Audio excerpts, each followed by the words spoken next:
only very rare periods that he comes. The last time was 500 years ago. He came as Chaitanya Mahaprabhu. And there are many different saints, and there are many different scriptures in the world. There are many different religions, many different spiritual paths. But if you do a comparative study, you will not find any teaching that can match the teaching of Krishna. This esoteric teaching is actually the teaching of Krishna. He gave this teaching 5,000 years ago, and it was written down as the Vedas. The Vedas are the world's oldest spiritual literature, the world's oldest spiritual culture, and the oldest living culture in the world. Every other ancient culture has been destroyed. Only the Vedic culture goes back with a clear, continuous lineage more than 5,000 years. So if you want to know what the ancients knew, if you want to know the process that leads to the cessation of all misery, solution of all problems, because all problems have to do with this material body. There isn't a single problem you can name that is not associated with or finds its cause from this material body. All problems are here in this material world.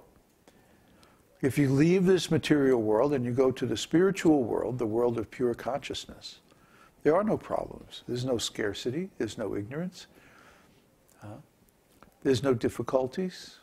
There's no birth or death or sickness or old age or any of those things. Those are only in the material world because of the material body.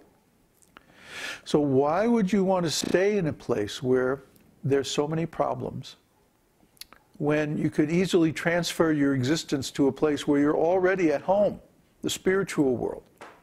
You're already a spiritual being. But because you're trapped in this body and you identify with this body, you think you are this body, therefore you're affected by all the problems that affect this body.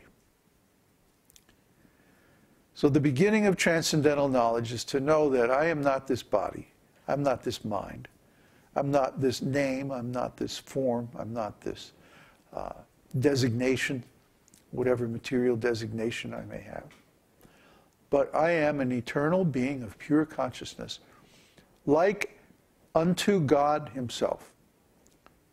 The only difference is I am tiny, atomic, and God is unlimited, oceanic. So once we know this, and then we begin to act on this knowledge, we advance in spiritual life. And we eventually get to the point where we realize our actual spiritual existence. Not just as knowledge, not just as a theory, not just as a philosophy, not just as a spiritual practice, but as our actual native consciousness. And when that happens, we attain self-realization. That is the aim of spiritual life. That's actually the aim of human life. So when we attain, then at that time we're fully cured from the disease, and we can get out of the hospital. The doctor will clear us to go home, back to our original existence, back to the spiritual world. And that's the purpose of this esoteric teaching. That's what we're doing here. That's why we're here. That's why we hold these meetings. That's why we study all these ancient books, chant all these mantras, do all this stuff. It's a science. It's quite an elaborate science. And in our other classes, we go quite deeply into the complexities of this science, because in the West we don't know much about consciousness. Consciousness is very, very complex. Consciousness is much more complex. The world of consciousness is much more complex than the world of matter. There are more varieties of phenomena, more varieties of experience in the spiritual world than there are in the material world. Because the spiritual world is the origin of the material world. The material world is a subset of the experiences that one can have in the spiritual world. That's the way it has to be. So just like the soul is limited or finite, and the Lord is unlimited, the material world is temporary, and the spiritual world is eternal. Krishna says, never was there a time when you, nor I, nor all these kings did not exist. And never in the future shall we cease to be. The soul is eternal, immortal, and primeval. He does not die when the body is killed. No one can destroy the imperishable soul. It cannot be hurt by weapons, cut by a knife, withered by the wind, dried by the sun, burned by fire. There's nothing that can affect the eternal soul. The only way the soul can become diseased is by our own will. If we try to do something that is dangerous for us, we can become covered by ignorance because of the reaction. So in this material world, there's so many sinful things. Anytime we cause pain to another, or anytime we pollute our senses, then we perform sinful activities. So there's so many sinful activities: meat eating, intoxication, illicit sex, gambling, speculation. And of course, these things are rampant in the world. So as monks, as spiritual people, we withdraw from these activities, and instead we cultivate spiritual activities. We chant the holy name, we eat food, vegetarian food offered to the Lord, we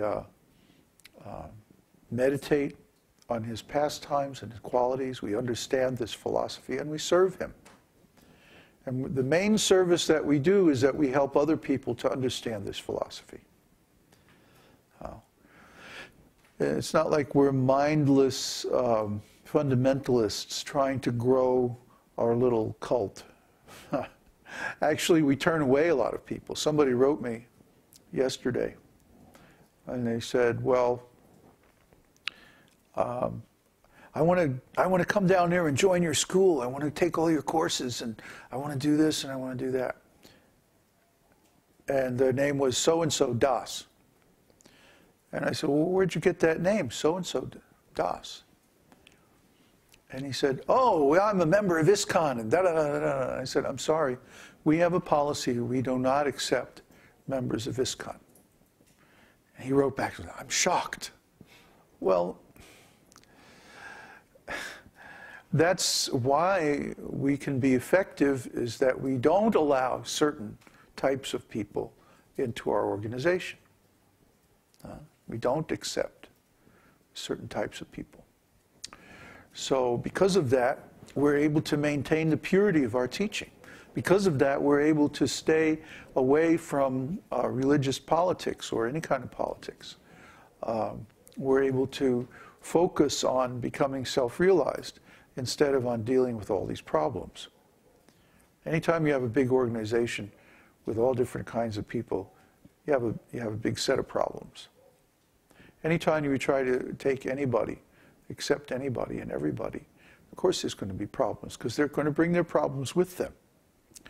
So our policy has always been that we accept only very highly qualified people, and in that way we avoid so many problems. Of course, we still have our education program that outreaches through the internet, where anybody can participate. So it's not like we're limiting our teaching activities, but we are limiting who can come as a resident student. Anybody can take our courses, anybody can watch our videos.